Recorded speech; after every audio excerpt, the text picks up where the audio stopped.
My next guest is someone who paved the way for people like myself. He's an actor, he did production management, and now he's into the ministry. All the way from United States of America, my namesake, Mr. Henry Nartey. Bosu, welcome. Thank you, Eddie. Thank you. You guys started way back as far as in the 90s. In the 90s, yeah. How did it all start for you when it comes to acting? That's something that I've always wanted to tell the world how it started. I've always loved, stage acting. We do these things in school. When I was in school, I have always played little roles, written productions in school, and around 1990, when I was working and also looking to go to school at the same time, and I stumbled on some of my friends. A friend of mine called Michael Monka. May he still rest. Michael Monka, I know him. Michael Monka has been my friend, but he found a way to be with the actor friends, and he's always at Ghana Films. And so he invited me one evening to, spend some time there when we are done with work. And so I went to Ghana Films, and I happened to see David Dontos and all those people. Everybody comes around those days, wherever you are, as an actor in the industry, you end up at Ghana Films in the evening, and we all mingle and talk together before we go home. And so I've been going there, and then one of the days when I went there, there was a production that was from Netherlands. That was they had a collaboration with Ghana Films Industry. And that night when I was there, that is the day that they were announcing the day that they would do The auditioning and the productions. So Mike Monka was like, Henry, we have to go and do the auditioning. And those days they had this canteen behind the film theater. And so we went there, and lo and behold, I was just picked like this. You hadn't acted before. I hadn't even acted a major screen. All you had done was a stage the stage productions at schools and things. So right there, one day, I just read the script about 2 or 3 times, and that was it. And then they picked us. It was a story about something that they came to do in Ghana. So we went to some villages in the central region. This film, it was made for Netherlands TV, something from Africa. And so your first major production? Very first one was for the Netherlands in collaboration with Ghana Film Industry. So it was there that a director called Nartey, who was working with Ghana Films, he was one of the directors. Those days, they had a lot of film directors who were working with Ghana Film Industry. So he was also on that set. So he saw me, and then he gave me a lead role for his next production, which is The Returnee. Oh. Yeah, the lead role, which is The Returnee. It was a major lead role, and that was my very first lead role. So my second film in acting was a lead role. Wow. So unlike the other people, that they go through struggles before they go to auditions. Fortunately, you didn't have that at all. I was favored. So we had that, and Mike Moka too was in the same. He was like a brother to me. So whatever film I'm casted in, he will be casted in as well, because we moved together, and I got that role in The Returnee to play the lead role. And lo and behold, by the grace of God, it came out real well. I did not struggle at all. See, training yourself on stage helped you a lot. Is the best thing you have to do before you even think about screen. And so it helped me a lot. And right from there, and right after The Returnee, And then we also, then the other Ghana films, Started. the directors started picking me up. With a couple of films, I've forgotten all their titles because I've been searching for them. I know you did Asimo, Yeah, you did Asimo is Riteni, from the Nigerians and My Sweetie, and all of that. So should we say that it was the Mr. Tegai that discovered you? to tell you the truth, when it comes to the Ghana films, it was, yes, Mr. Nick Tay that discovered my talent. And he gave me that chance. So when I did that, and then the other, Mr. Abekwe, who was the producer in Ghana films, he was the producer to all the directors. And then he became very nice with me. So he will always let the directors use me. I've worked with most of the directors, Mr. Hama, or the Ghana films industry directors you could think about. So it means that when you started during your time, there were no other independent producers that would say, I Not that produce many. my own film. Not that many at all. Those days, it was just a few people like Harry Lord Production, and then this guy came in. The Bukom one, Lion. he wasn't even the one that did the snake thing. Diabolo. Diabolo. Yes. Yes. Yeah. Smith. Yes. And then Smith came in, and then it was during that time that what is his name? Edie Coco started coming up with a few movies like that, but Harry Lord was doing some productions as well. But most of the productions were done by the Ghana film industry. They were holding onto a lot of productions, and then HM also jumped in. I think HM came in major than Edie Coco and other on the Smith. So HM also discovered most of HM's movies. You were part of featured it. in most of them. I can't remember all the titles, but most of them. One of the major ones was Expectations 1, 2, and 3. Yes. Myself, Akofa, and Imanolama. They are playing it was one of the. That one wasn't for HM actually. No, I think it was for Akwesi Nyameche. Do you remember that guy? I know Akwesi Nyameche. From Kumasi. Kumasi. Yes. I think it was for him. Yeah. Wow. So after the returning, I began to play a lot more roles that the directors discovered in. And during that time, we were preparing to do a major stage production, and this stage production was the Lion King by Joris Wattenberg. Is this his name, baby? Where's my wife? She was sitting here. Yeah, she's That's how I met my wife. Okay, I was going to come to your wife. I'll talk about you and your wife. So during the Joris Wattenberg rehearsals at Christ the King, and then we had this major production that came from HBO, The Deadly Voyage. That came. I will talk about Deadly Voyage. Yeah. So I think you are jumping too fast. I want to talk about returning. Yes. Because you did the first production, you did so well, and then you were cast. What was the feeling like? Because, like I said, everybody or most people do struggle. Yeah. What was the feeling like for you? You just do one production, the next thing you are playing the lead character, and you're doing so well. I don't know if at that time I knew what struggle was in the movie industry.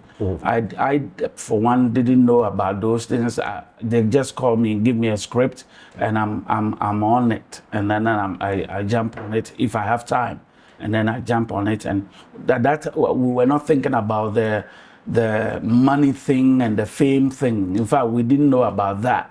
All we were doing is loving what you were doing, because I came in because I love to be with the people, and the way we travel, we go to locations and we stay there. You have people, everybody's playing with each other, and that is all I knew. So whenever I'm done with that, sometimes I'm on the stage, I'm on set, and a script will be ready already. Yeah, Mr. Hama will call and say, Henry Koba Sheshino, Baba officer, and I knew I have a script ready. And I've played major roles for Ghana films. Unfortunately, I think they monopolized the movies. It's not like it's common for anybody to be showing. They show it once in a while. I get friends sending me, screenshots of what they're showing. But I think I did a lot of movies for Ghana Films and I grew up watching you, and now you're telling me you guys didn't do it for the money or the fame. No, if you give me money, it's But good. I don't know. Is this to say that during those times when you did the first film, The Returnee, and some of the others, you weren't paid for it? If you say paid, we were paid, but that's not what actually should be paid. If you look into it carefully, as an actor playing a lead role at that time, if I tell you, I don't even remember in Ghana cedis how much was it. The only time we were so happy and we jumped through the sky was when we got the auditioning and were casted for the Deadly Voyage, where we were paid in dollars in Ghana, and you are being paid in dollars. Then you know you are up to something good. So, but at that time when we come back, sometimes you go and do all the production before you come back. You have to pack when you are reading the script, brother. You have to read the script and be packing your own clothes according to the scenes, the way you want it, you want to look, and what you're going to wear. And sometimes you pack your clothes and bring it to the costumier. The costumes lady doesn't have clothes for you. He will take yours. It looks like that hasn't changed, because it hasn't changed. No, it hasn't changed, because even in today's time, there were a lot of people that when they give you role, they'll still say, "Charlie, bring some costume." Yes. So when you are producer director, you've been doing that too. No, I don't do that. But sometimes you do ask actors to help with some of one or two things. Okay, so it means that in a long time you guys were using your own costumes. Oh yes, brother. I was watching this guy you were interviewing the other day. The other day, people recognized him by the shirt the costume he was wearing. And it did. I was laughing so hard. It did happen to me. You had an experience. I had this African shirt that I love so much because the buttons were here. Okay. You know, those days. Now the styles are many. Those days, if they put buttons here, it's a real style, you know. And I love it so much, and I used it in some productions twice. And I mean, two different productions. Two different productions, brother. How? Because should I go buy?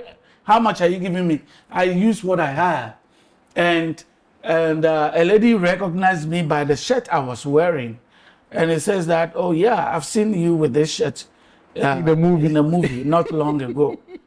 And I was kind of like, I bowed my head. I'm like, gosh. You didn't deny that? Oh, that's not me. No, I didn't. I mean, she's saying the truth. Why would you deny that? I just bow my head. I'm like, gosh, I wish I didn't use that shirt for the movie role. That looks good on you. And I loved it though. So yes, those days we were using the clothes. The clothes were not that common everywhere that you turn and you can get clothes, buy whatever you like, especially the African prints that are everywhere today. Those days they were now coming up and it was expensive. So if you have a tailor friend and they like you, and they just do something for you. I got some fabric that is left over, and they do one or two for you and you're happy, you know. But everybody that was going on set those days will tell you that we go with our own costumes and everything that you wear. You were featured in Deadly Voyage. Yes. Those times to feature even in Ghanaian film. Yes. Is a big task. Yes. And then you appeared in a foreign movie. Yes. I must believe it's because of how you were able to climb up and people loved you. That's why you got a cast. No. Let me tell you. So how did you land the role in Deadly Voyage? I was in Christ the King rehearsing for The Lion King. The Lion King production had this man made sure every Tom, Dick, and Harry of an actor and every musician, he wanted to include them in that production because that production was a musical production. And I was playing a role, the same role with, may his soul rest in peace, called Ola Williams. I think I know. Yeah, Ola Williams was he has this heavy voice when he's singing. He's a huge guy. He's huge, so is his voice. And if Ola is moderating in singing, you can't match him.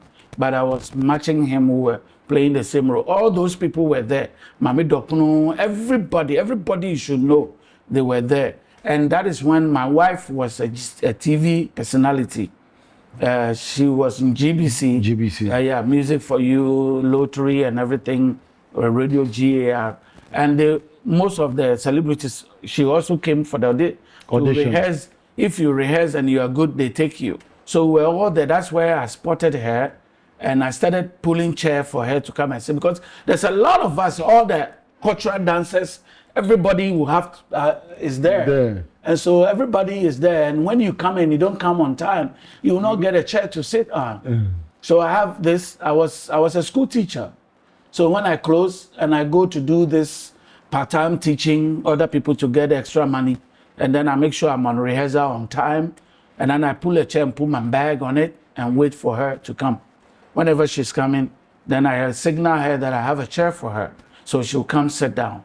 In fact, as a matter of fact, that is where we started talking little by little, that I didn't know her in person, but I see her on TV. So I decided to. So it was that time that you... So that was the time that when we were doing that, and then the casting call director came for Deadly Voyage at Ghana Films. They also came to dwell at the office. They took most of the offices in Ghana Films and they were doing their production casting call. Their crew and everything, huge.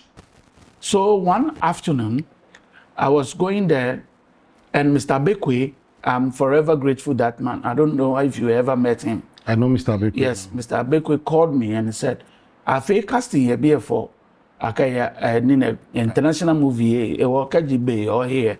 Then I told him, oh, me fe rehearsal it's up to you, call Baba. It was right there. That very day, I don't know if my wife had come, probably I wouldn't have gone. She didn't come that day, so I was kind of bored. So I just left. That was what saved you. And I went for the casting. When I got there, David Donto was already casted, Oscar Provençal, Wakefield Akuoku, and there's this Liberian guy called Omanza Shaw. Yeah. He was a fair guy. The fair guy he was with the punk hair. He was already there. So they've got these people, and they were actually waiting for the next person to add to the number because they're a crew of 9 stowaways. And they already brought 3 of their own. They brought 3. So they're getting 6 from us from here. So when I got there, I've been wearing eyeglasses for a long time. So when I got there and it was my turn, they called me in, gave me the script, and then the director, that time, Mami Dokno was kind of like supervisor. Yeah, they gave her the local line producer, let me say so. More or less. So when she ushered me in, no, Mami Dokno was on the first production. Was on the first Netherlands production. Okay. This one was Oscar Provençal, but he also auditioned for the role, and they casted him. Yeah. So when they said, then the director said, "Okay, start your line. The 2 lines. These are your stories. You are in the hole. You are really suffering, and there's no food. So how are you going to talk?" And I started my whole line. And the man said, "Take off your glasses. Don't do that with the glasses. Can you read with the glasses?" I said, "Without it." I said, "Okay, yeah." I took it off. And immediately the line, it was just 2 lines, brother. Just 2 lines. It stuck in my mind. I said, I don't need the script. So I put it down and I got the script. And then he said, "Go sit with them." And that was it. That was how you just landed? Was he a white director? Of course. Of course. It's called Roman something. Of course, the role that I played he was looking, you see, the stowaway, one thing that people didn't know was that the stowaway was a real life story. Exactly. And therefore, these people have done their research of the real life people that lived here. And they've seen their pictures and everything, know how they lived in Takoradi. And so when they are casting, they know what they are looking for. So this particular person called Moses, his name, they couldn't get the person to be Moses. So the director, as soon as he saw me, kind of looked like, oh, probably in his mind was saying, you look like him. Moses. So do well. So I did not read too much at all. And then he just added me to the cast. Where did you guys shoot The Deadly Voyage, and how long did it take to shoot? Oh, then get ready to listen. It was this was a lifetime experience that I will never forget. If it was today, social media will be everywhere. That time, there wasn't no social media. So when we got casted, then we are paid for being casted here, waiting to go, brother. So I'm telling you, I was at home, and actually, it wasn't the same Mame Document. Maybe if he sees this, he will remember. I think she came to my house and waited. There's a hotel called Busumtrin Hotel, and I lived at Osu Akwaje at that time. And she came to wait for me, and I came out and said, you know what, everything, the directors and everything they've selected you. We are shooting in Ghana and in London. So you are part of it. She showed me all the names that has been selected, sealed. Massa, I just jumped. I just jumped like that. I didn't even ask, are we paid or not paid? I didn't care about paying. So we went to Takoradi, where we shot most of the scenes in Takoradi. We went, first of all, you see, we have a lot to learn up to today. And first of all, they took the stowaways. They brought three. They brought Omar Epps from the U.S. Yes. He's an actor in the U.S. They brought another person, Chiwetel Ejiofor, who is a Nigerian, but a London. He's a British Nigerian. Yes, I know him. And then they brought Adewale also is the big tall guy, the macho guy. Yeah, he's also Nigerian, British Nigerian. And then another guy from Haiti, I forgot, Jean-Claude, that's his name. So actually they brought four of the stowaways, and we added 5 of us to make it 9. So we left here for Takoradi, everything taken care of. When we went to Takoradi, we were starting to shoot. We thought this small Ghana money. Besides, they were paid at that time. We were paid $100 per day over at Takoradi to stay there every day and shoot. They put you in a hotel, my own room and everything. $100 a day. They don't joke with these things. They don't really joke with this. Was it different from your pay? No, your pay rate is different. What was the $100 Takoradi or in London? But they paid us per diem in Takoradi as well. Wow. They give you every day the money you have to. They have to pay us. We are the major so players. the money that okay, let me ask this. During those times, do you negotiate for yourself, or in terms of money, they give you a You know what? And I'm not saying this, I'm not going to say this to tarnish anybody's image, but the right thing should have been done by us negotiating ourselves. But it didn't happen that way. We were there, and then they left the Ghana cast to the hands of the producer in Ghana Films, who is Mr. Bekwe. So when he said this is what they said they are paying you, at that time I was paying $2,500 dollars in Ghana. $2,500. You say those times 1990. Just imagine what I did with that.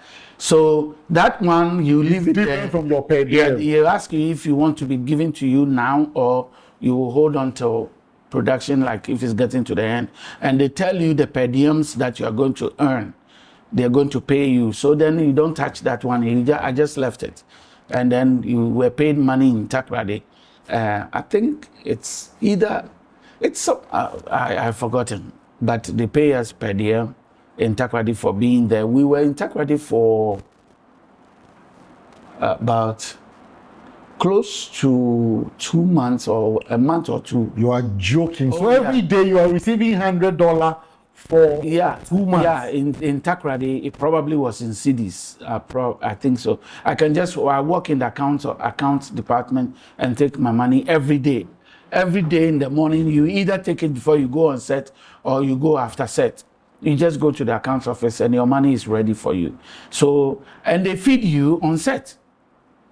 They feed you on set. So basically, your money is your money. You don't use it for anything unless you want to squander it. And they give you a hotel at a Hinfield Hotel. And under the Hinfield Hotel, there's a club that functions every evening. So after I had this work, people are just there. We took over Takrady like crazy. The whole place was every day. People, the whole town will come to the harbor and be waiting on, and all the foreigners that have come. All the production was foreigners. They use the Ghana film industry employees for stuff like packers and lighting and stuff.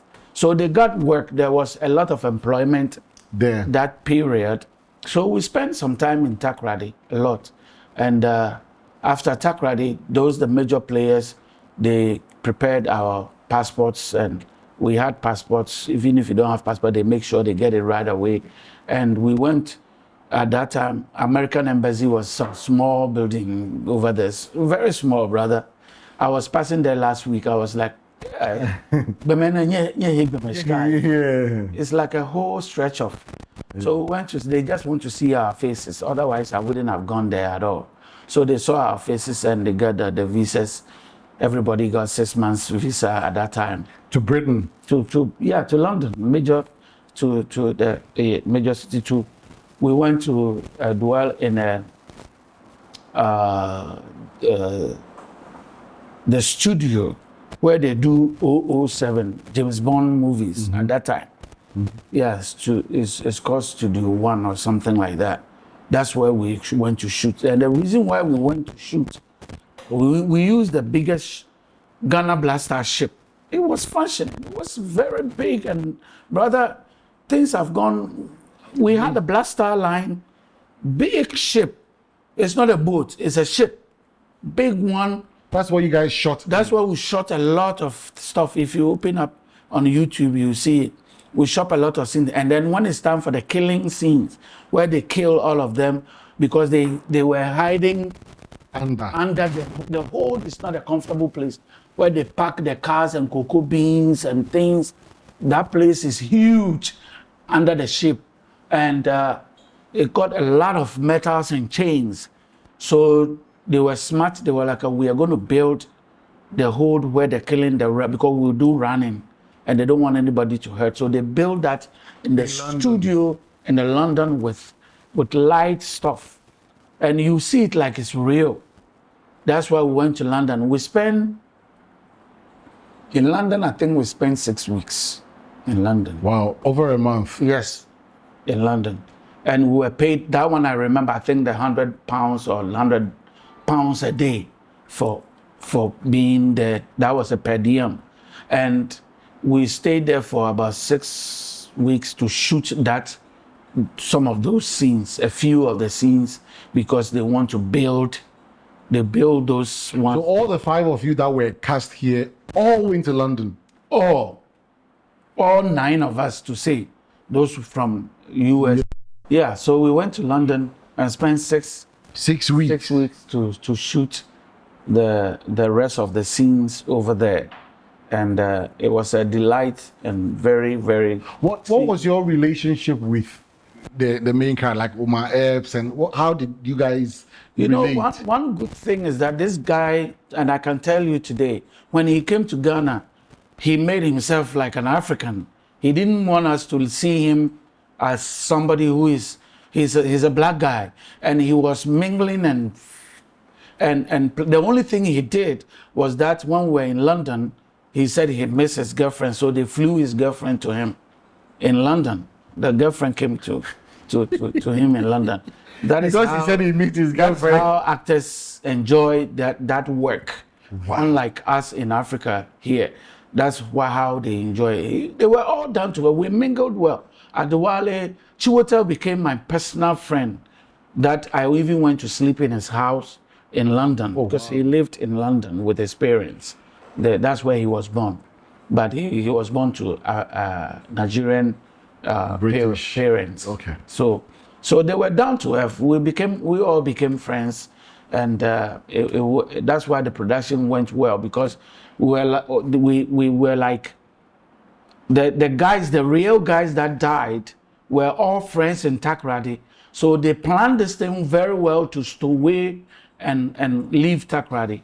They planned it well. So imagine how many days it took them to be talking to themselves and the things they did.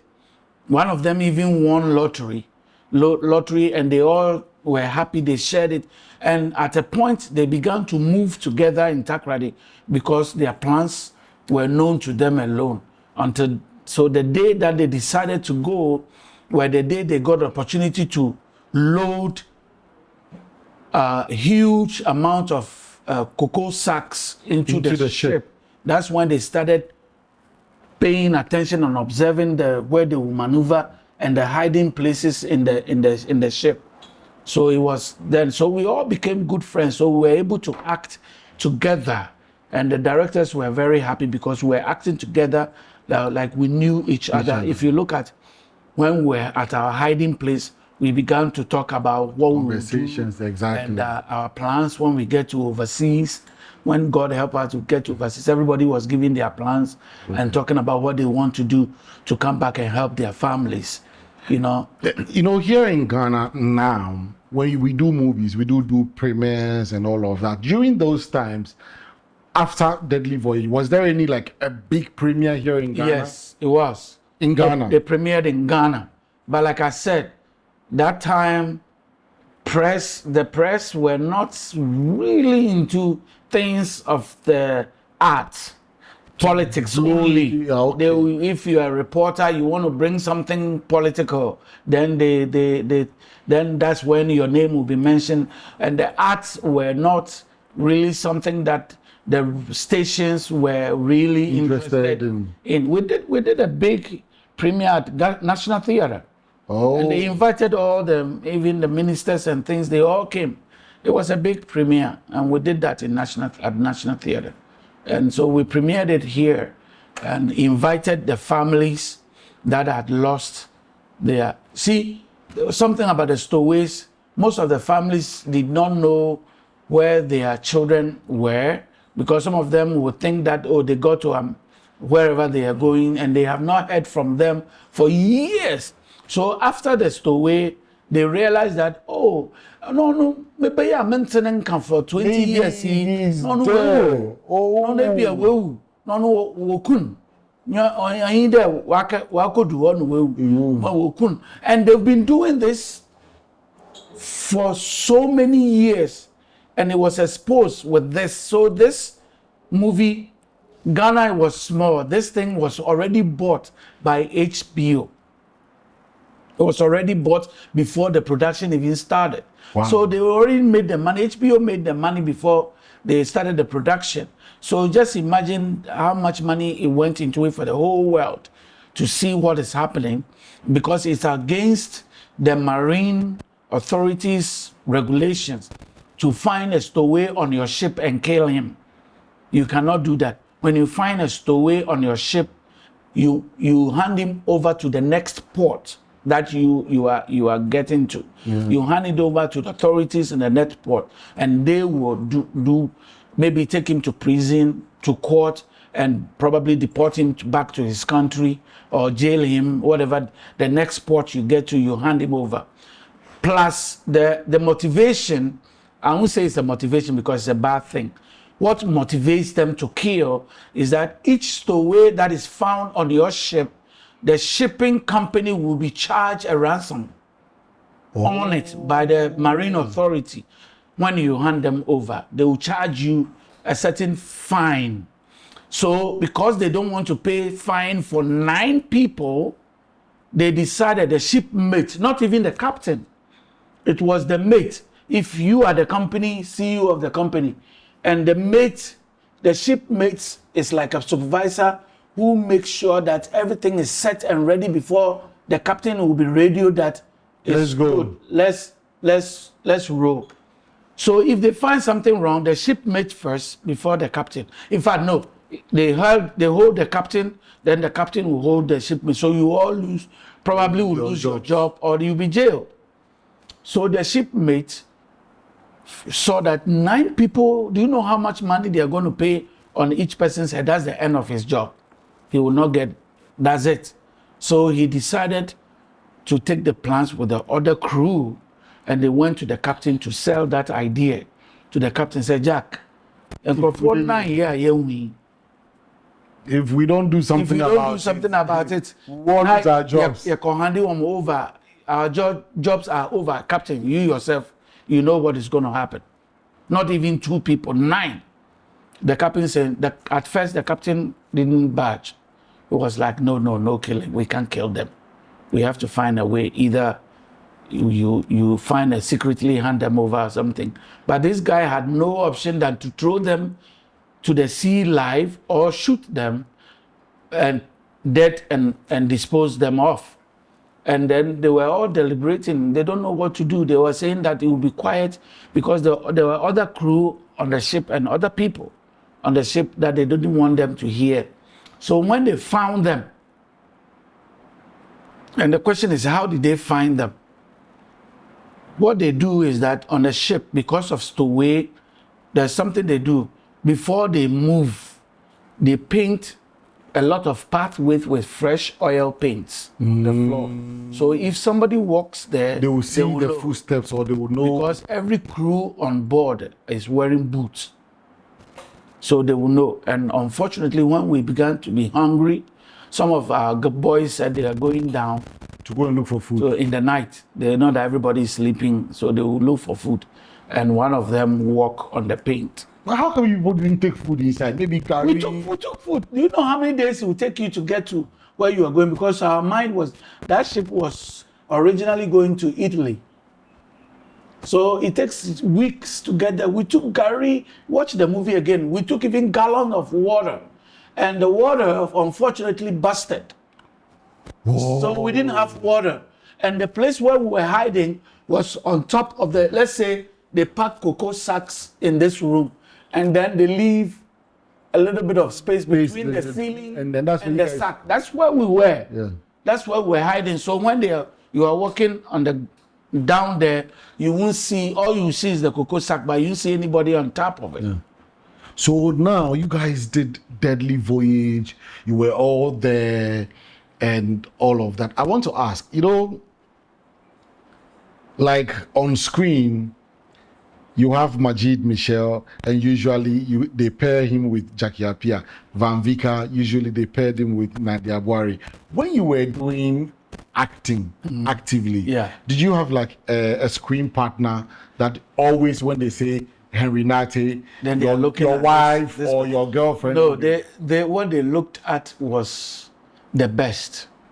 Somebody who can play the role. Not because I am there, so they have to. Eddie Nartey is my friend, so they look at who can fit into the role. And there were major people that can give you whatever you want.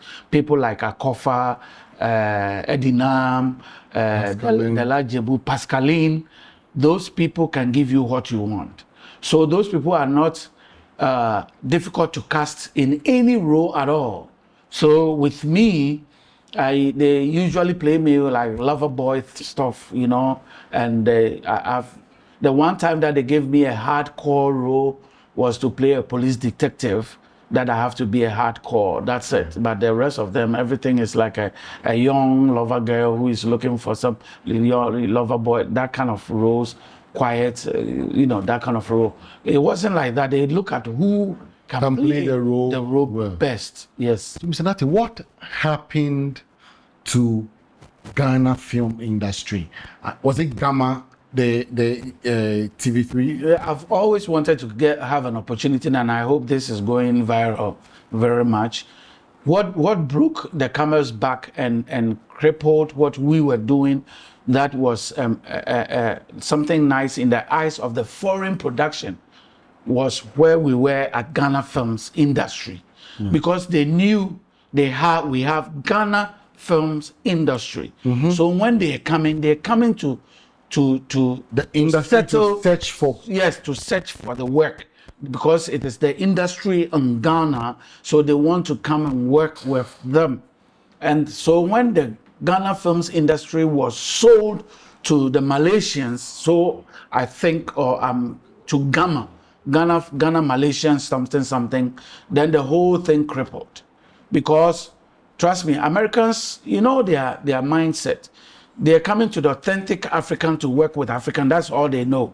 And then you sell it to They won't foreigners. come to the industry that is sold to another country that they don't know of. Do you know the reason why they sold the Ghana film industry? I to have them? no idea. Somebody might probably tell me.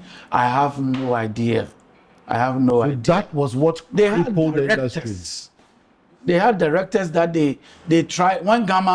When Malaysian came to take over, they tried to continue what the Ghana film industry was doing, but it didn't work for them. Wow. I don't know whether they didn't take care of the employees well, or they had directors, well-trained directors. I'm not talking about roadside directors. I'm talking about the calibers of Abekwes, the Hamas, the Nectaires, all those people. They were directors that know the intrigues of movies, and they know what to tell you, the cameraman, because that is their job. That's all they do. Daybreak, they come to sit on their desk. They are looking at what to come out. What to come out was good scripts and us, even though they buy scripts. So Gamma, I think, crippled Ghana film industry, and the foreign productions just ceased. And so that was the reason you That's all. just left the industry. And That was it. It wasn't going anywhere. do you remember the first time you went to Nigeria? Yes, when I began after playing a few roles here, some of the Nigerian directors also, when they came here, was it before or after? I think they came here to collaborate with Miracle Films, and there's this director called what is his name? Ifeanyi Onyeabo. Onyabo. The fact one, Yeah, so rest in peace. Yeah, he's dead. Yes, he's dead. Oh, long time. Oh, seriously? Oh, Ifeanyi Onyabo is dead. Long time. Oh, I'm so sorry. I Yeah. didn't know. But he's so resting. Oh, he became a good friend of mine, and we had finished all these productions here. We did one called Asimo, and come on, bring your There was Last Burial. There was Asimo. Asimo, and there's another one. Karishika. No, we did one here with Zach Oji and Nadbanini, Zach Oji. We did one. We did it all in Kumasi. So this guy saw me, and immediately He fell in love casted with me you. for a movie that he's going to produce, and he was going to direct in Nigeria. We went to Jos Plateau. Me, myself, almost everybody that I'm talking about today is gone. Kwame Owusu-Ansame, so rest in peace. My big sister, I love so much. Oh, I have to call her Doris Sakite. Yes, I know Doris Akite. yes. She was in my film. Yes, the three of us were casted from here to Nigeria, and I played the lead for that movie. It's called The Crusader. I know that to say. Yeah, The Crusader. I know The Crusader. I was playing. I kind of wonder. I've always heard and been told that the Nigerians came to learn from us That in time, terms of filmmaking. even directing, And how Yes. come they just passed by us? it's and now- because, like, remember I called you from the US asking you, how is it that you're doing good stuff and I don't see them on Netflix? But we went to my mother-in-law's funeral just two weekends ago. Akofa came to support, and I was talking to her about this thing, and she told me something about the patronage or the number of people that watch Netflix, from Ghana. from Ghana is not that much. Yeah. But in Nigeria, it's huge. So Netflix is even giving some producers in Money. Nigeria to do stuff for them. Exactly. Because as soon as they know that it's Nigerian stuff, they have a huge audience. As a matter of fact, Netflix has even done Netflix Niger. You see, because they know that they have, then is the number that sells it too. So they know that when it's done from Niger, they get what they get. So the Nigerians were here those days. They were coming to Ghana. They want to be in Ghana and learn the way we were doing filmmaking. There's the likes of Kwawan Sans, and when they started filmmaking, where were the Nigerians? They were not there. They did filmmakings, the road to Kukuntumis, Love Brew in African Part. Yeah. Those were the days of people traveled to here to come and watch that movie, you know. But it all went down because Ghanaians ourselves don't patronize good things. Or even if it's good, we will throw it somewhere and mess it up. We will mess it up somehow. I don't know how strong the Actors Guild is now, but the Actors Guild is on hold at that time. It's in court. The Actors Guild is in court. They are fighting over. I really don't. Over what? I really don't know. Well, but even during your time, there were so many cinemas. Yes. There were so many cinemas around that. Brother, when you do the film, you guys will show it on all the cinemas. And the producer wants you to be there. Exactly. To sit there and have a drink so that the audience will Orion see. Cinema. Whenever we produce, the film comes out, the first place is Ghana Films. Ghana Films will have to show it for everybody to come and see it, and then it goes to all the cinemas and the video centers. But right now, it's all being sold to churches and other things, and I think that is one of the problems. That's the problem we have. How do you sell all these cinema halls to churches? And I'm a pastor now, but I think the right things have to be done. You know, why should it be so? That means you are killing some industry for something else, and it's not the right thing. Yeah. You see, all these cinema halls are no more. No, not at all. Not even one now. No, they've sold all to churches and all of that. Gosh. That's sad. Now, let's talk about your wife. You met her at Christ the King. You always give cheer to her. My question is, usually, actors don't want to date people who are in the industry. What was it about your wife that you said, this woman, I'm going to go Whenever I want to talk about my wife and I smile because we had a good thing, and I know it was God that put us together. You see, even before I knew her, I was a teacher living with my brother in Burma camp. My brothers are all soldiers.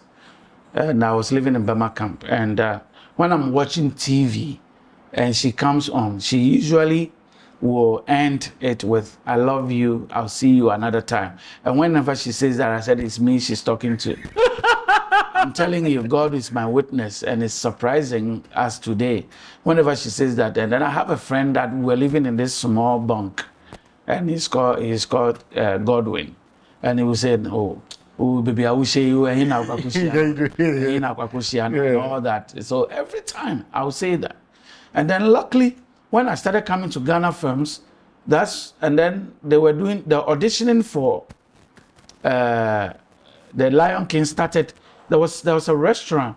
When you pass in front of Ghana Films and you are going down, I think it joins the ring road. Mm-hmm. There was a restaurant on the left side there. I don't know if it's still there. That's where we started. And she came. That the very first day I saw her, I even say hello to her. She didn't even mind me. She just passed. I'm telling you. She just passed with some friends and they left.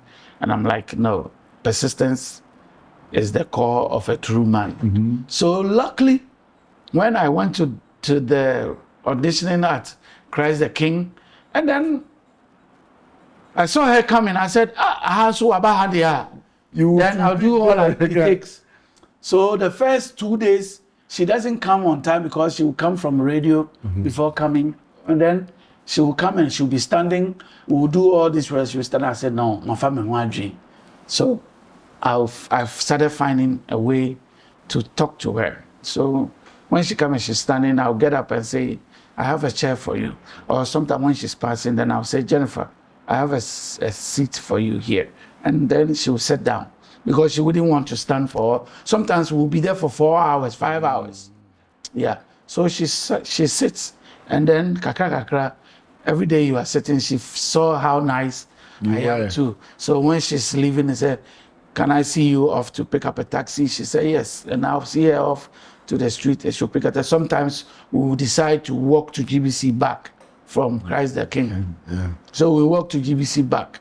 And then that is where the talking began. Sometimes somebody will come and pick her up and go, and then I'll go back and sit and cross my leg, and I say, "Mimpaba," I'll be okay. And then, and then she understood who I was, and then I found my own place, and we started dating. Yeah. So what was it that you said, I want to be with her for the rest of my life? Besides her beauty at that time, and now, even now, she's more nicer. Her charisma, the way she talked, and her charisma moved me a lot, and I saw how intelligent she can be. So I decided to go for it. Not because I've not dated anybody, no, but I was in the. She wasn't in the movie industry to say per se, even though she was in the entertainment, radio and TV, but I saw her as different. I knew a few ladies in the movie industry that could have been friends and all that, but I moved. We had our challenges, people that tried to sabotage me and all that. It was there. They sabotaged, and if I tell you some of them, you'll be shocked. And it still didn't work. It still didn't work. I met her before I got the auditioning. Before the Deadly Voyage. Before the Deadly Voyage. Whoa. Yeah, I told you that day she didn't come. That's why I went. If she had come, I would have stayed with her and probably walk with her to GBC or pick a taxi or something. But I said no. She wasn't there, so I'm going. I'm feeling bored. So that's how we met. You have been married to her for a very long time now. 27 years. 27 years legally. Not talk about the dating time. Dating, that's for the dating. So, and you have beautiful kids. I've met them. Yes. What would you say has kept your marriage so strong? I mean, and this goes to people who are married or people who feel. What is that thing that has kept you guys so strong till today? Yeah, Eddie, and I'm not going to preach as a pastor, but before I became a pastor, I began to believe the word of God. The word of God lives.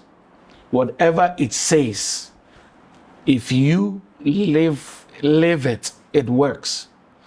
It is, we agreeing that we will bring God in the first place in our marriage.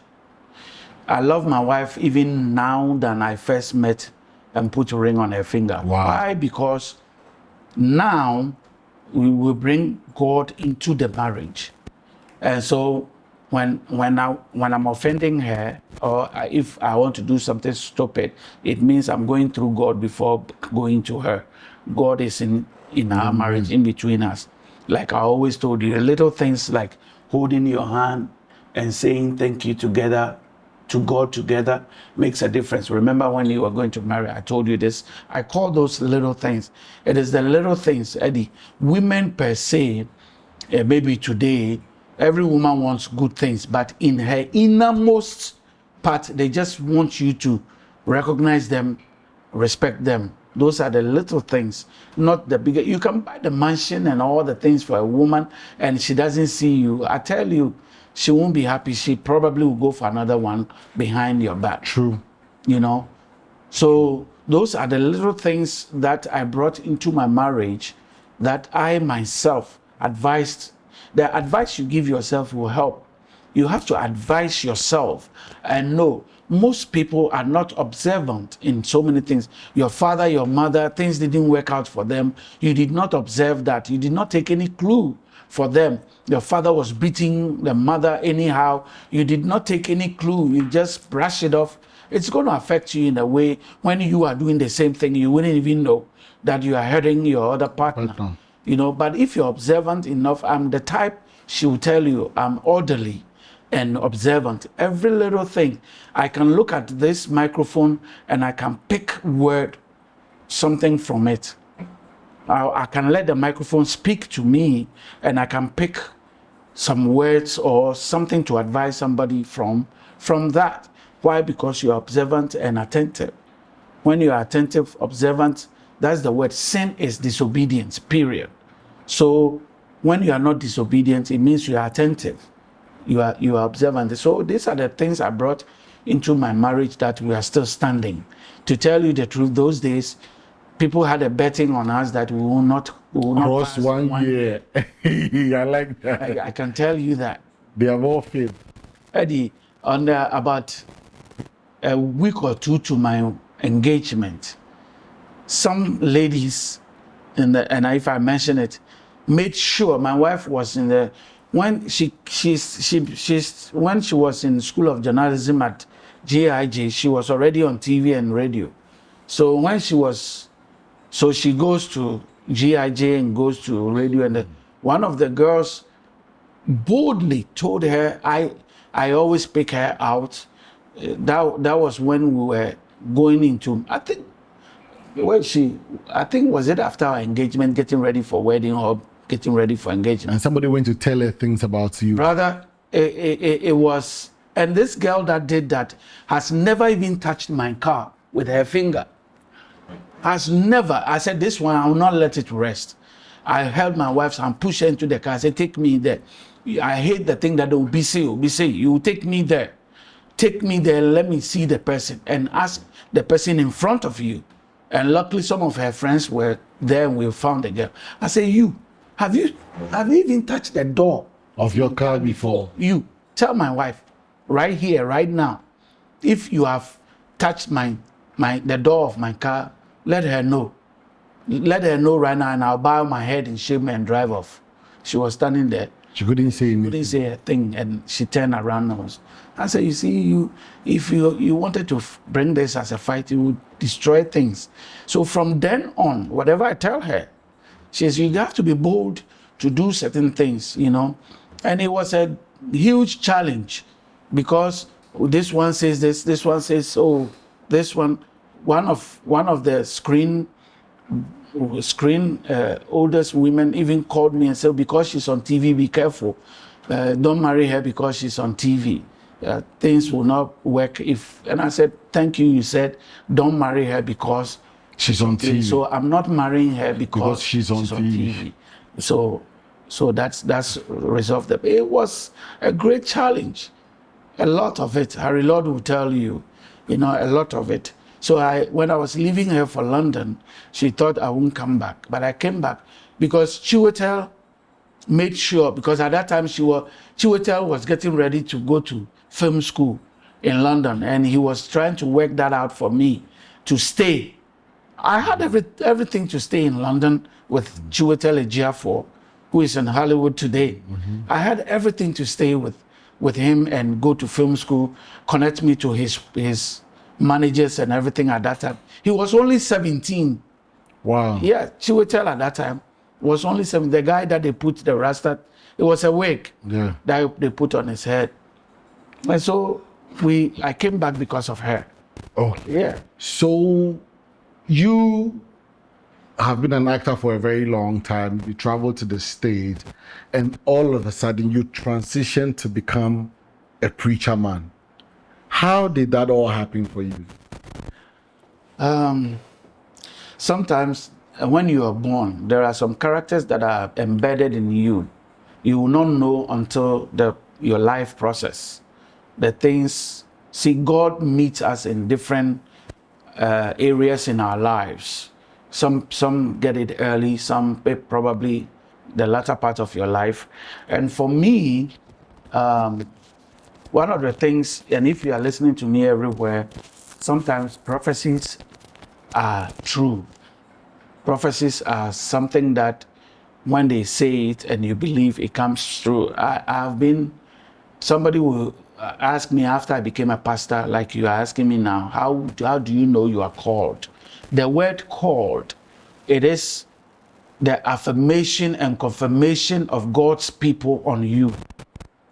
The affirmation, like Eddie Nartey said, everywhere you go, even though you talk to people and then they call you, oh, now what are you for?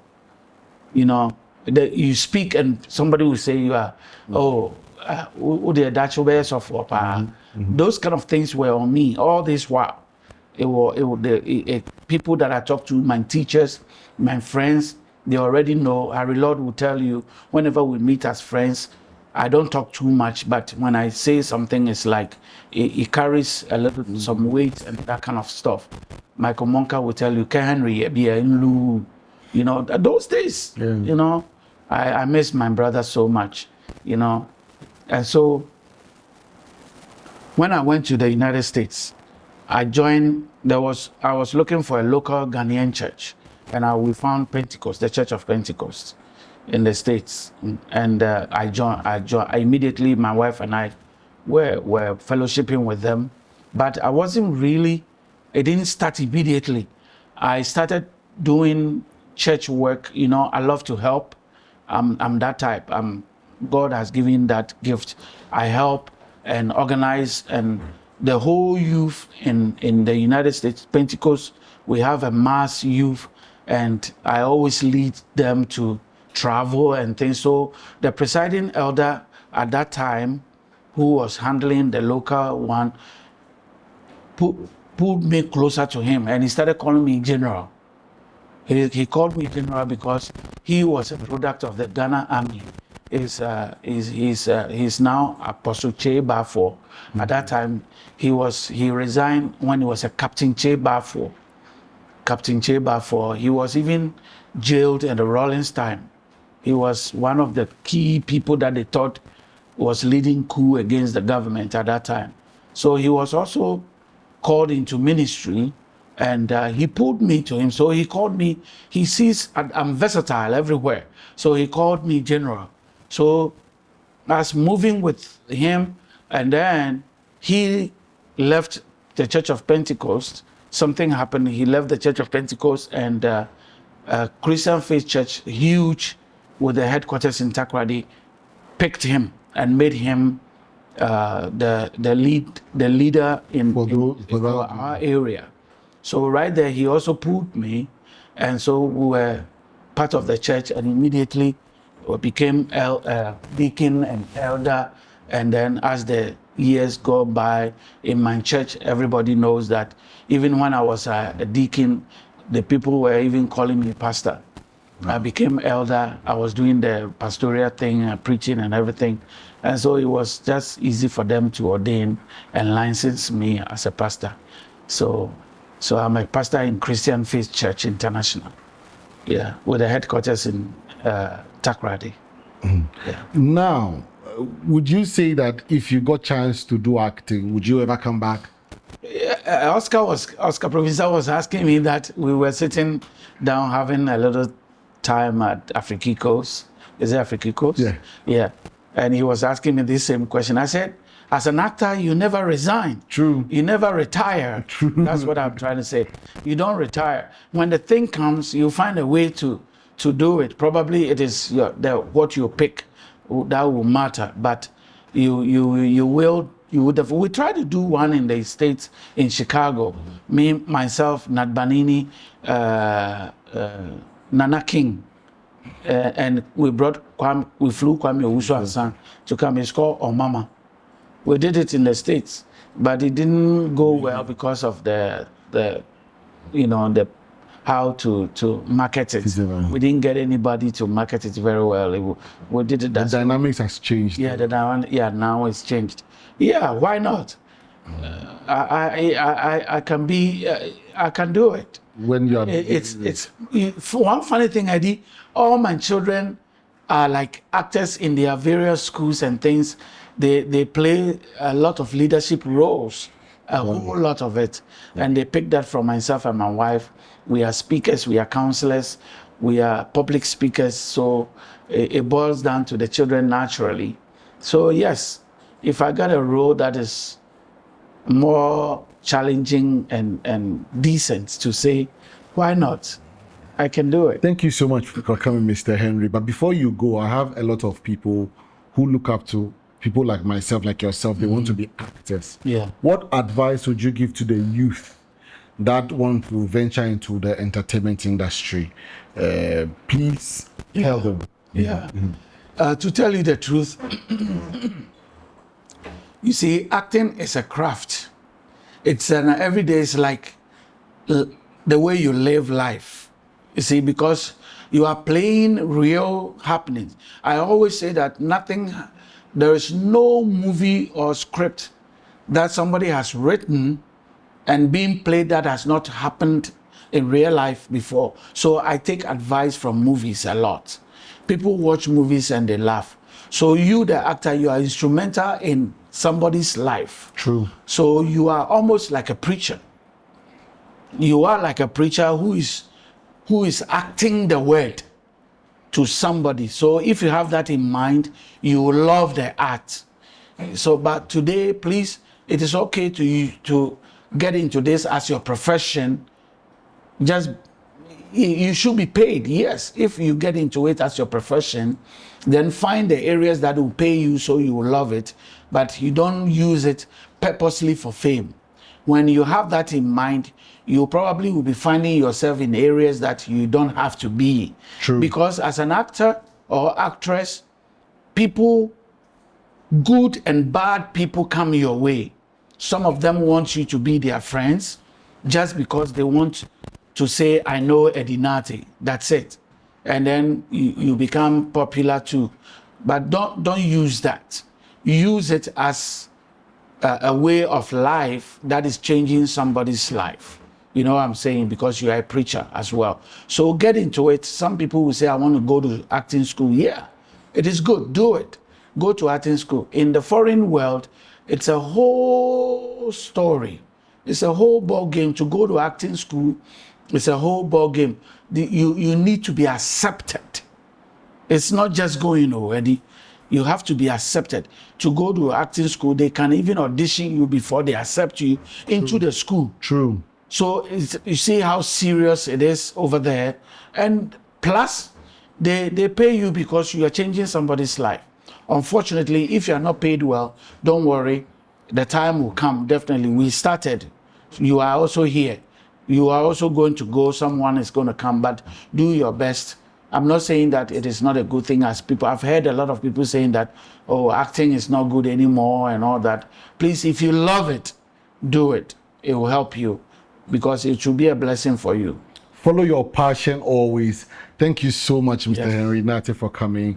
And what I'm wearing, Eddie's clothing, like I said, if you need Eddie's clothing, if you need something like this, just check the number down here. Go to our YouTube and follow me on all social media. On YouTube, like, comment, subscribe. My name is Eddie Nartey, and I'll see you next time. This is Unscripted.